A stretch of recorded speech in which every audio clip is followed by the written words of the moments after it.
A graça e a paz de Jesus a todas. É com grande alegria que eu venho dar meu testemunho a vocês, falar da graça do Senhor na minha vida. Eu sou mineira, atualmente eu moro no estado de São Paulo. Eu vim para morar com meu marido em 2014. Nós somos casados, em março de 2018 foi a data do nosso casamento. E desde então nós temos tido vários problemas. Mas eu me considerei no deserto em janeiro de 2019. E desde então tudo piorou. Nos batizamos em dezembro de 2017.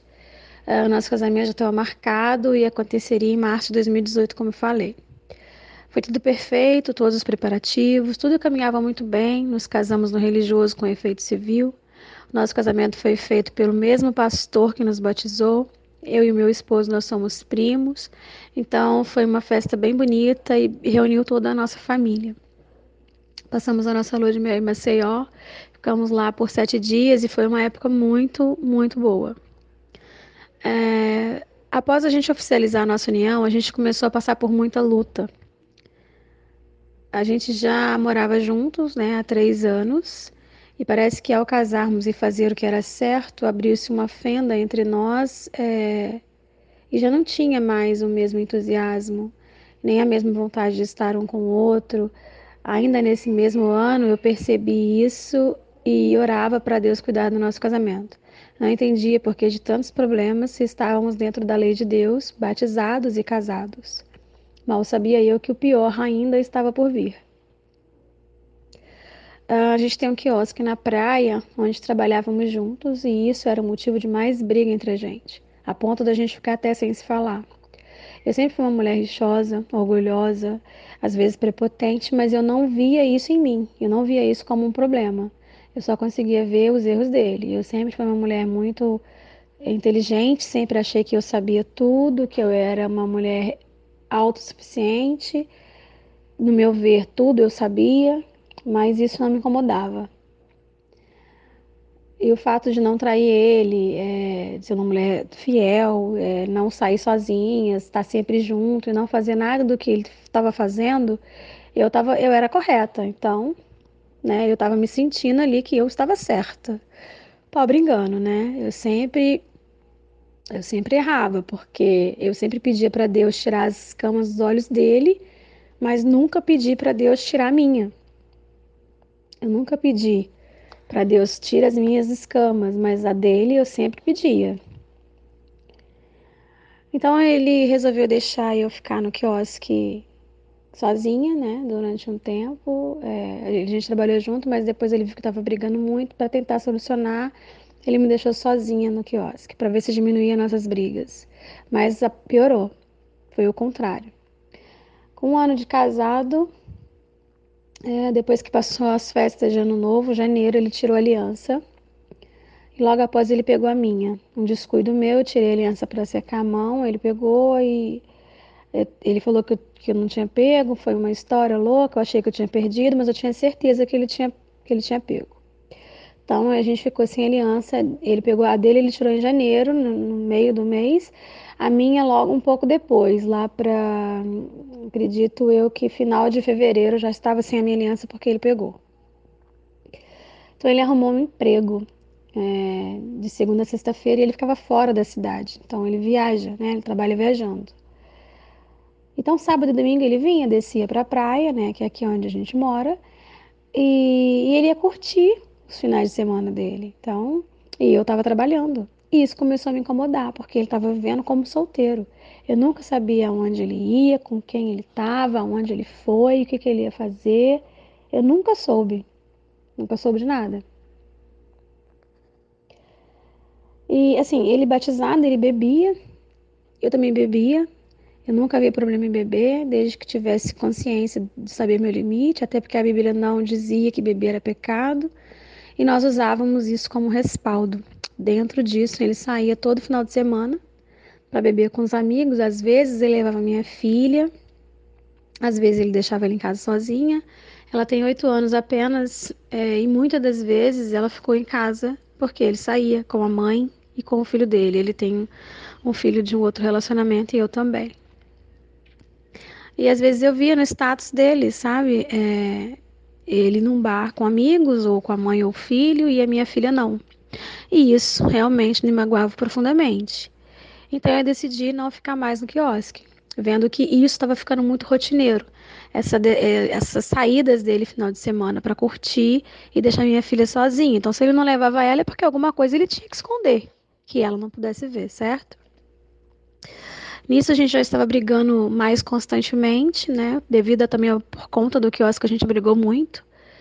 E ele já tinha falado coisas horríveis para mim, e uma delas foi que eu não tinha vergonha na cara por estar na casa dele, nem no estabelecimento dele, porque ele já tinha comprado essa casa que a gente mora e o quiosque antes da gente casar. Por diversas vezes ele me mandou embora de casa.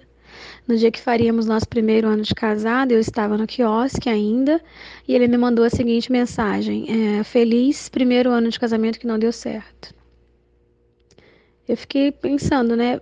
Qual a necessidade disso? Era melhor ele não ter falado nada. E eu pude perceber durante esse tempo de deserto dele, não, meu e dele, na verdade, né, que ele fazia de tudo para me aborrecer. Eu via ódio nos olhos dele por mim. Parecia que a felicidade dele era me ver infeliz. Ele fazia questão de me humilhar, principalmente perto da família dele. Certa vez eu tive um problema com a mãe dele e ela é aquele tipo de pessoa que fala mais do que a boca, faz intrigas, cria situações desagradáveis. Então ela tentou me colocar contra ele e ele contra mim, na verdade, porque ela foi falar com ele, né? Aí ele, como sempre, ele ficou do lado dela, mesmo sabendo que eu tendo as provas, porque eu estava certa, ele falou que acontecesse o que acontecesse, ele ficaria do lado da mãe dele. Eu fiquei mal na situação, né? Eu nunca quis colocar ele contra ela, nem ela contra ele. Por mim, ele nem tomaria conhecimento de nada, mas foi ela que foi até ele para falar. Mas ainda bem que hoje tem a opção de printar, né, a conversa, então a gente printa e tem prova da nossa inocência. E eu tive como comprovar para ele que era uma conspiração dela para nos ver brigar ainda mais, como se já não bastasse tudo que a gente estava vivendo. E ela, como mãe, eu acho que ela tinha que se posicionar de uma maneira totalmente diferente. Mas não foi assim que fez. E ele ainda assim ficou contra mim de novo. Eu coloquei nas mãos do Senhor, pedi que Deus me justificasse, porque ele sabia da minha inocência. Eu nunca deixei de me cuidar, eu sempre fui uma mulher muito vaidosa, eu gosto de cuidar do meu corpo, eu gosto de me vestir bem, eu amo maquiagem, fazer as unhas, então esse problema ele nunca vai questionar, mesmo no deserto, passando por toda a minha fase triste de repúdio, de tristeza, de abandono, eu sempre saí de casa muito bem arrumada, e eu continuei assim, eu não mudei o meu jeito, porque eu estava sofrendo, eu sempre me mantive de um jeito que me fazia bem. E esse era o jeito que me fazia bem. Eu saio maquiada, arrumada, entendeu? Eu não gosto de me sentir mal. Após tudo isso que aconteceu, eu fui vendo a situação de uma maneira bem diferente. O ódio dele repentino por mim, a mãe dele inventando coisas para nos afastar, e eu percebi que tinha algo errado nessa situação. Mas ainda não entendia o que seria. Eu faço faculdade de enfermagem, eu estou no meio do curso, eu estou amando o curso, nunca foi planejado por mim, porque meu sonho era fazer direito, mas eu fui fazer uma aula experimental na área de enfermagem e me apaixonei. Ali já pude ver que era Deus preparando para mim. Eu estou desempregada desde maio, que foi quando a gente alugou o estabelecimento para uma outra pessoa trabalhar, e vocês podem imaginar, né? Tudo que eu ouvi tudo que eu ouvi do meu marido em relação a eu não estar trabalhando e não estar colaborando com as contas da casa. Ele falava que não tinha obrigação de me sustentar, de sustentar a minha filha, que eu tinha que me virar. Eu via isso todos os dias e sempre a mesma coisa. E mesmo quando ele não estava em casa, a gente brigava pelo telefone. Era insuportável, eu fazia de tudo para eu perder a linha com ele, entrar no jogo da discussão, e eu fui muito tola, porque eu confesso que eu caía. Então eu brigava muito com ele. A gente discutia coisas que eu poderia ter evitado. Eu poderia ter apaziguado a situação, mas não. Eu dava Eu colocava lenha na fogueira. Ele começava e eu terminava, entendeu? Era bem aquele tipo, era uma guerra. Eu estava prestes a perder a minha salvação, mas Deus teve compaixão de mim. Final de semana ele chegava, brigávamos para variar, e ele saía, muitas das vezes com a mãe dele, e ela mesma usava isso para me atingir. Mandava foto ou posteriormente fazia algum comentáriozinho sobre a saída dele, sabe? Alguma coisa assim que envolvesse eles para me espizinhar um pouquinho. É bem o tipo dela, né? Isso foi no meu deserto. Ela é uma pessoa boa, eu não tenho nada contra. Hoje a gente super se fala, mas no meu deserto até ela se virou contra mim. Se eu reclamasse de alguma coisa que eu ouvia que ele estava fazendo, ele falava para mim: eu estou na minha casa, portanto, eu faço o que eu quero, não te devo satisfação. Quando foi em maio, diante de tudo isso que eu vivi, eu resolvi me posicionar. Mais precisamente após o Dia das Mães, depois de uma festa em família dele lá, porque minha família não mora aqui. Eu pude perceber que o problema dele era só comigo.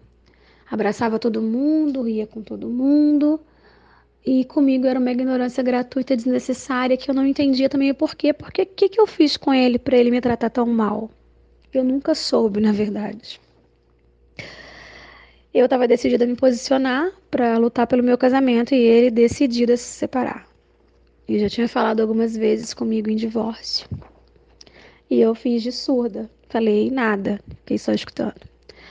Então eu procurei a ajuda da minha igreja, como já tinha feito anteriormente, mas pouco tive. Então, numa outra conversa com outro pastor, ele me abriu os olhos, me indicou o livro As Cinco Linguagens do Amor, e eu confesso que li todo ele em 3 dias. Tive a necessidade de conhecer a linguagem de amor do meu marido para começar a lutar pelo nosso casamento, mas ainda não era isso. Não era isso que tinha que acontecer, porque eu identifiquei a linguagem dele, tentei me adequar, mas o que eu consegui naqueles dias foi um sexo para desestressar. Foi essas palavras dele. Sem um pingo de sentimento, eu me senti usada. Tava ali, tava sendo usada. Então aquilo acabou comigo e aí eu fui pro joelho. Eu ajoelhei e pedi orientação que eu deveria ter pedido desde o início. Foi naquele momento que eu vi que eu estava perdida, não tinha caminho, não tinha direção, e eu pedi direção para Deus, mas isso já era para me ter feito, né? Mas a falta de sabedoria me levou a agir primeiro, para depois procurar a ajuda de Deus. E eu fui procurar a ajuda do Senhor, porque Ele é o originador do casamento, né? Ninguém melhor do que o autor da obra para me ensinar por onde eu devo andar. Eu vou gravar um outro áudio para não ficar muito grande.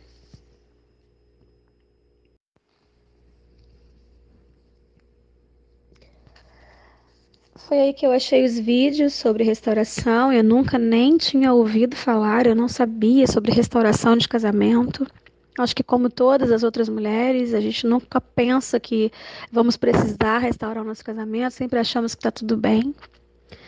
Aí eu comecei a assistir todos que via pela frente, os vídeos do Alan, da Sol, do Prova de Fogo.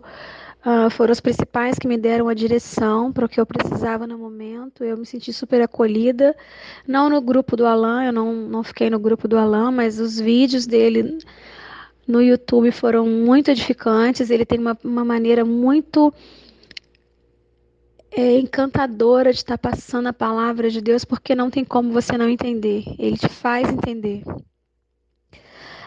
Então eu comecei a orar com mais frequência a partir daí. Eu comecei a buscar o Senhor e pedir que Ele me mostrasse a direção, porque eu não sabia nada, era totalmente cega, leiga e dependente dele. E eu fui aprendendo a lutar, que a minha guerra não era contra o meu marido. Eu conheci acerca de espinhos de Oséias. A partir do momento que eu conheci essa oração, que foi muito interessante, eu nunca mais parei de orar. Eu nunca mais parei de orar acerca de espinhos, porque eu achei que ela foi um ponto muito forte no meu casamento. Então eu coloquei ela em prática todos os dias. E quando ele saía, eu me colocava de joelhos e pedia que Deus o cercasse. Pedia mesmo, Senhor, cerca ele com cerca de espinhos, falava o nome dele. E falei, envia teus anjos que o guarde, mas que o incomode também, que ele só tenha paz quando ele retornar para o lar. Toda vez que ele saía, eu pedia para Deus fazer isso. Toda vez. Eu sempre falava. E a partir desse tempo, eu fui vendo o quanto era difícil, porque a gente tem que entender que o nosso cônjuge ele está doente e ele precisa de cuidados. E você passa a ver com outros olhos. E foi assim que eu fiz. Eu decidi ver o meu marido como doente, precisando de cuidados. Eu entendi a minha posição, entendi a posição de Deus, e entendi a posição dele. Ele doente, o Deus, o médico, o doutor que ia curar, e eu a enfermeira que ia intermediar a situação. Deus me colocou no deserto porque, claro, eu tenho as minhas falhas, meus erros, eu estava perdendo a minha salvação. Mas ainda assim eu era a parte mais forte do casamento. Caso fosse o contrário, eu não sei se meu marido teria forças para lutar por mim. Certamente desistiria do casamento na primeira oportunidade pelo pouco que eu conheço. Eu entendi o deserto como uma escola, um novo aprendizado, onde Deus te chama e fala: senta aqui, vamos conversar. E é tudo no tempo dele. Não adianta a gente querer levantar da cadeira antes que ele determine o tempo. Você só vai piorar tudo e passar mais tempo na cadeira. Eu fui totalmente quebrada nesse deserto. Deus me permitiu passar por tanta coisa que no auge da minha prepotência eu jamais pensaria em vivenciar. E eu vivi. E eu superei. Achei que isso seria um absurdo cúmulo, mas não foi. O cúmulo era eu não saber de Deus, eu não sabia que Deus maravilhoso é esse, que nós temos à nossa disposição, basta a gente procurar, que Ele está aí para nos ajudar. E Ele me quebrou por inteiro, mas eu amei essa minha nova versão, essa versão nova que Ele fez de mim. Digo hoje que sou a fênix renascida do pó, porque é assim que eu me vi. Humilhada, rejeitada, repudiada, sozinha, porque, como eu falei, eu não moro perto da minha família aqui, é só a família deles, minha família toda ficou em Minas. Mas Deus me deu um novo despertar, uma nova oportunidade de ser melhor, uma nova versão de mim. E eu fui aprendendo muita coisa. Então, dentro desses ensinamentos dos vídeos, hora de colocar tudo em prática, o deserto, assim, é uma intimidade que a gente tem com Deus. Mas ninguém quer permanecer lá por muito tempo. Eu percebi que todos falavam muito em deixar ir. E o que era o deixar ir? Meu Deus, eu nunca tinha nem ouvido falar. Ô fase difícil, separados dentro da mesma casa. Acho que isso para mim foi o pior, porque eu tinha que lidar com todo o repúdio, todo o desprezo ali tão perto.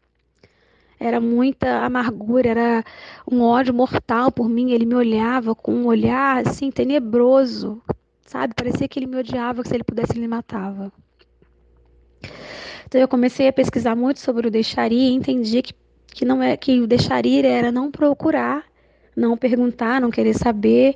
Então eu comecei a praticar o deixaria, sem muito sucesso no início, tá? Porque a carne às vezes ela falava mais alto e sem muita sabedoria eu colocava a mão. E toda vez que eu fazia isso, piorava tudo. Era como se Deus falasse: ali tá quente, não coloca a mão. Mas, como uma criança teimosa, eu colocava e me queimava. E eu voltava para os braços do Senhor para pedir socorro, consolo. E foi assim durante algumas vezes, até eu aprender que ali estava quente, que precisava esperar o tempo do Senhor para esfriar. E eu fui entendendo que o não fazer nada era a minha melhor opção, porque eu tinha um pai cuidando de tudo.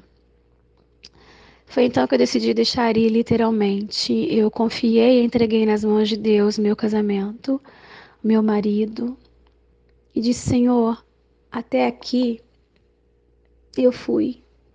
Agora é contigo, Pai. Eu não aguento mais. Eu já estava sem forças para lutar, mas eu não era muito de murmurar. Ninguém na minha família soube do meu deserto, exceto uma prima minha que mora em outro estado, que também é cristã e me apoiou na minha luta. Eu agradeço e louvo a Deus pela vida dela. E adotando o deixar ir, eu mantive assim decidida a não ajudar a Deus.